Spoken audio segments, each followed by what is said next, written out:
l'un des événements de la rentrée à Hollywood, la 3e édition du festival Oh là là. La musique made in France à la conquête de l'Ouest.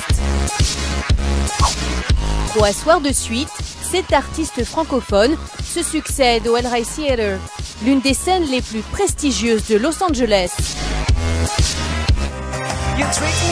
Premier groupe à se lancer, Nouvelle Vague, qui inaugure un nouveau spectacle conçu par le créateur Jean-Charles de Castelbajac. C'est génial de pouvoir avoir des festivals comme ça, puisque les artistes peuvent s'exporter entre guillemets, peuvent voyager, peuvent avoir l'opportunité de jouer devant des publics qui ne sont pas les leurs, qui ne sont pas des publics français. Le festival Oh là là a été créé en 2009 par 2 amis de longue date. David Martinon, consul général de France à Los Angeles, et Sylvain Taillet, directeur artistique chez Barclay.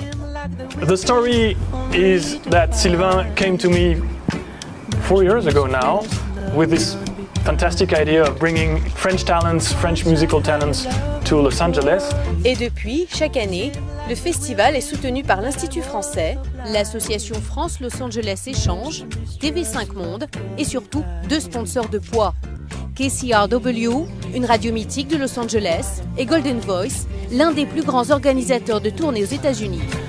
When we have a partner that we really trust to help bring something new that people haven't seen or maybe we haven't even seen yet.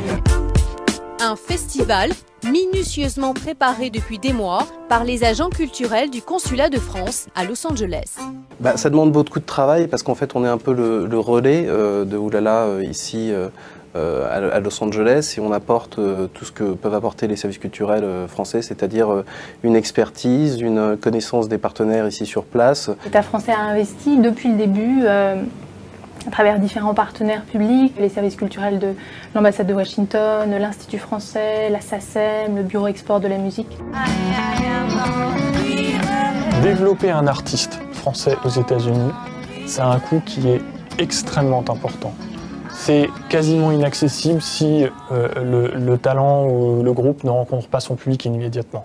Un festival comme celui-là, en remplissant des salles, avec des belles têtes d'affiche françaises ou de production française, permet de donner de la visibilité à ces talents-là. Ce soir-là, le consulat a convié des invités de marque, comme Jason Kramer. Il est music supervisor. Les musiques qu'il écoute se retrouveront peut-être un jour dans un film d'Hollywood. C'est aussi ça le but du festival. C'est d'essayer avec des événements comme ça, de faire découvrir des nouveaux artistes qui justement pourraient se retrouver dans des films de publicité ou des films de long métrage. Et les spectateurs, la plupart américains, semblent eux aussi conquis par cette nouvelle scène francophone.